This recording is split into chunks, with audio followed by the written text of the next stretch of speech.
Assalamualaikum warahmatullahi wabarakatuh. Perkenalkan, nama saya Dwi Yunika Amelia. Saya dari program studi pendidikan bahasa Arab kelas 2A. Saya di sini akan membuat video pembelajaran untuk memenuhi salah satu tugas ujian akhir semester dari mata kuliah filsafat umum. Saya di sini akan menceritakan kembali pemahaman saya tentang paham atau aliran rasionalisme sampai dengan paham pragmatisme. Bagaimana sih pemikiran seorang filsuf tentang beberapa aliran yang terdapat pada filsafat? Maka dari sini saya akan membahas satu persatu dari paham-paham tersebut. Satu, paham rasionalisme.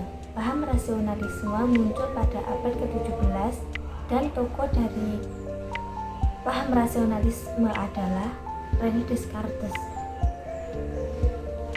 Paham rasionalisme adalah suatu paham yang menekankan pentingnya rasionalitas, penalaran, dan penggunaan akal sebagai landasan utama untuk mencapai pengetahuan dan pemahaman tentang dunia.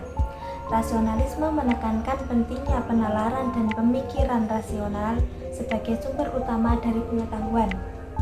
Rasionalisme menolak pengetahuan yang didasarkan pada pengalaman sensori semata dan menanggapinya tidak dapat diandalkan sepenuhnya.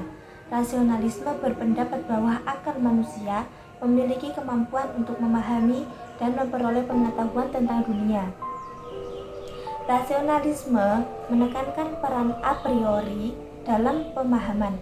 Paham ini berpendapat bahwa terdapat pengetahuan yang dapat dipahami tanpa mengandalkan pengalaman langsung, melainkan hanya dengan menggunakan akal.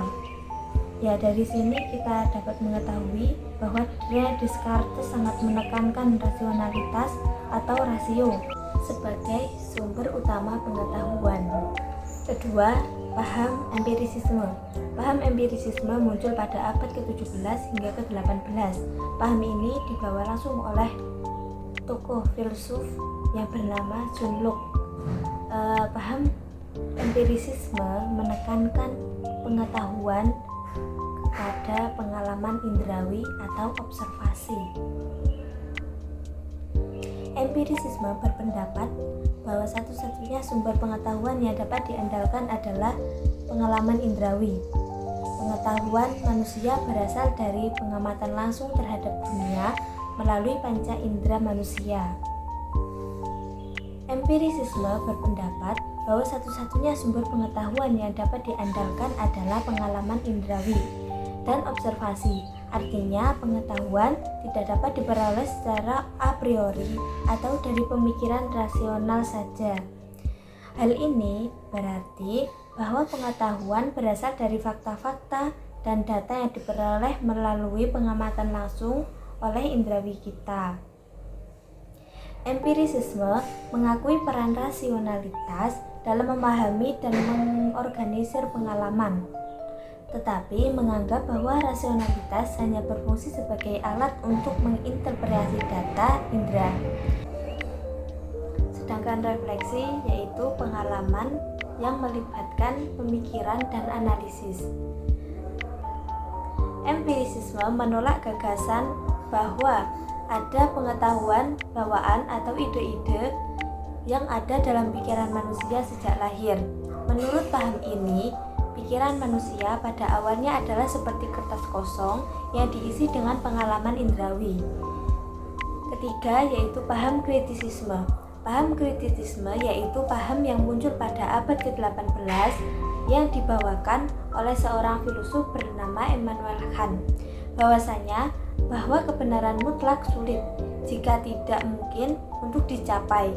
Kritisisme adalah pendekatan filosofis yang menantang keabsahan, pengetahuan, dan keyakinan yang kita miliki. Paham ini mengajukan keraguan terhadap klaim-klaim dan mengusulkan bahwa kita harus mempertanyakan secara kritis asumsi-asumsi yang mendasari keyakinan kita. Paham kritisisme menekankan pentingnya mempertanyakan pemahaman yang tidak mapan, mencari bukti yang kuat, dan menghindari sikap dogmatis. Kritisisme mengajarkan bahwa pengetahuan harus diperoleh melalui pemikiran kita, penelitian yang cermat, dan pengujian terhadap gagasan-gagasan yang ada. Untuk diingat bahwa kritisisme bukan berarti menolak segala bentuk pengetahuan atau tidak memiliki keyakinan sama sekali. Paham ini mengajarkan bahwa kita harus menggunakan pemikiran kritis untuk menilai dan menguji pengetahuan yang ada, namun tetap terbuka untuk menerima klaim yang didukung oleh bukti yang kuat. Keempat, paham positivisme. Paham positivisme muncul pada abad ke-19 yang dikembangkan oleh seorang filosof bernama Auguste Comte. Paham positivisme menolak pemikiran atau penjelasan yang bersifat spekulatif, abstrak, atau berdasarkan pada keyakinan yang tidak dapat dibuktikan secara empiris. Paham ini lebih cenderung mendasarkan pengetahuan pada fakta dan data yang diamati dan diuji. Positivisme mengedepankan penggunaan metode ilmiah dalam memperoleh pengetahuan yang objektif dan dapat diverifikasi. Metode ilmiah melibatkan pengamatan, pengumpulan data, penelitian, eksperimen, dan analisis rasional untuk menghasilkan penjelasan yang lebih akurat tentang dunia. Positivisme lebih tertarik pada fenomena yang dapat diamati dan diukur secara objektif. Paham ini lebih berorientasi pada penelitian yang berkaitan dengan dunia nyata dan fakta yang dapat diamati, daripada pada hal-hal yang bersifat metafisik atau spekulatif.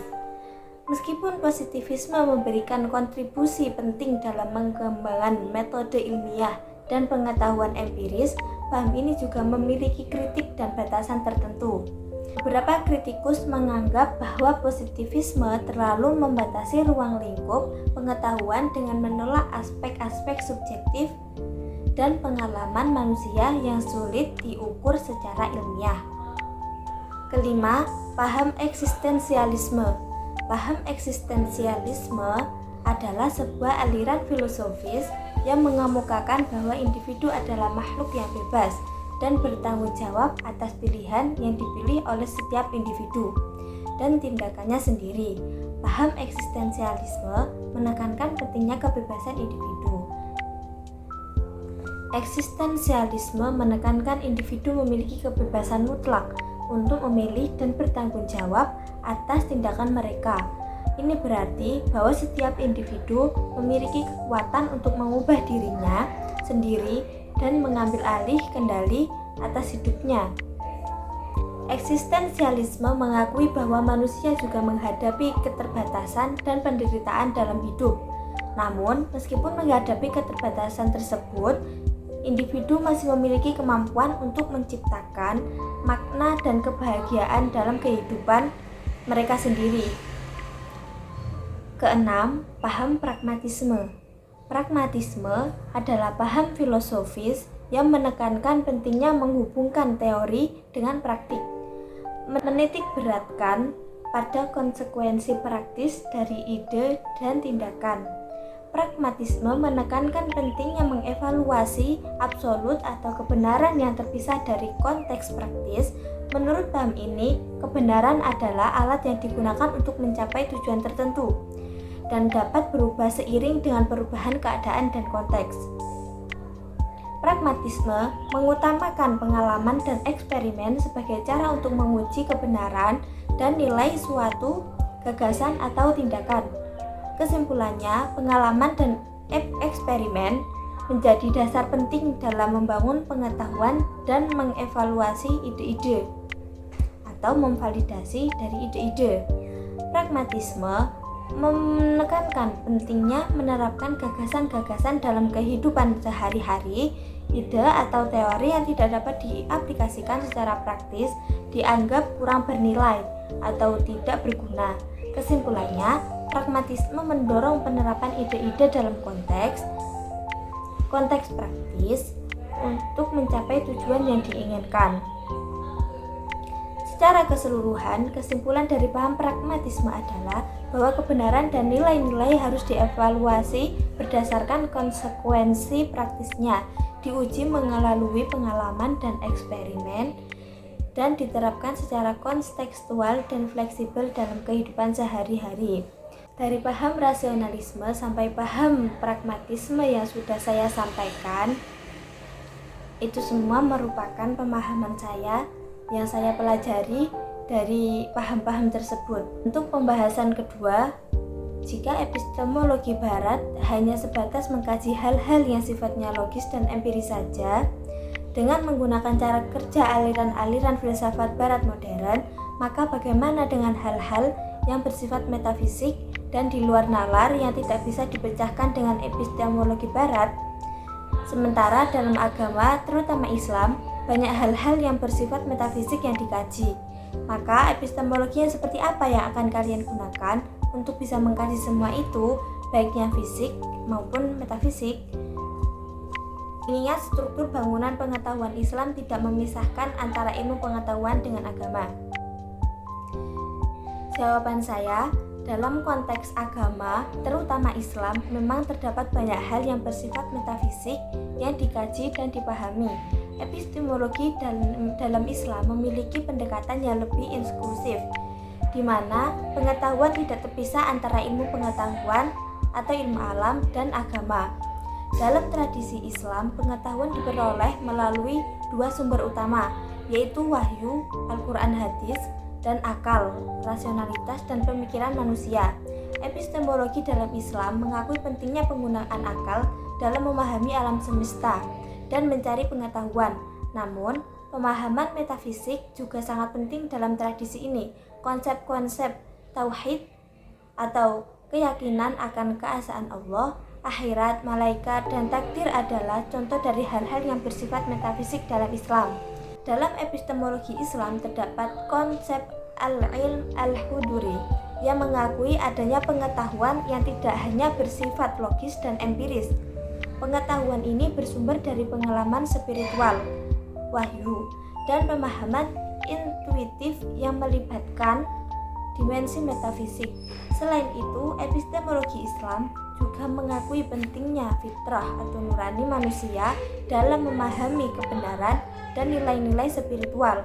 Dengan demikian, untuk mengkaji hal-hal yang bersifat metafisik dalam konteks Islam, epistemologi yang digunakan mencakup akal, wahyu, pengalaman spiritual, serta pemahaman intuitif dan fitrah manusia. Pendekatan ini memungkinkan untuk memahami serta mengintegrasikan ilmu pengetahuan dengan dimensi metafisik dan agama dalam tradisi Islam. Untuk pembahasan yang ketiga, dengan pertanyaan, pelajaran berharga apa yang kalian dapatkan setelah mengkaji filsafat barat modern yang barangkali nanti bisa diterapkan di kehidupan nyata? Jawaban saya, mengkaji filsafat barat modern dapat memberikan berbagai pelajaran yang dapat diterapkan dalam kehidupan nyata. Dari sini, dari beberapa paham, saya memilih paham kritisisme. Karena apa? Filsafat barat modern ini mendorong pemikiran kritis dan analitis terhadap berbagai konsep dan ide. Dengan mengembangkan kemampuan ini, kita mampu mengevaluasi informasi lebih lanjut, memahami berbagai sudut pandang, dan membuat keputusan yang lebih baik dalam kehidupan sehari-hari. Demikian video pembelajaran dari saya atas pemahaman dari saya. Apabila ada kurang lebihnya, saya minta maaf. Wassalamualaikum warahmatullahi wabarakatuh.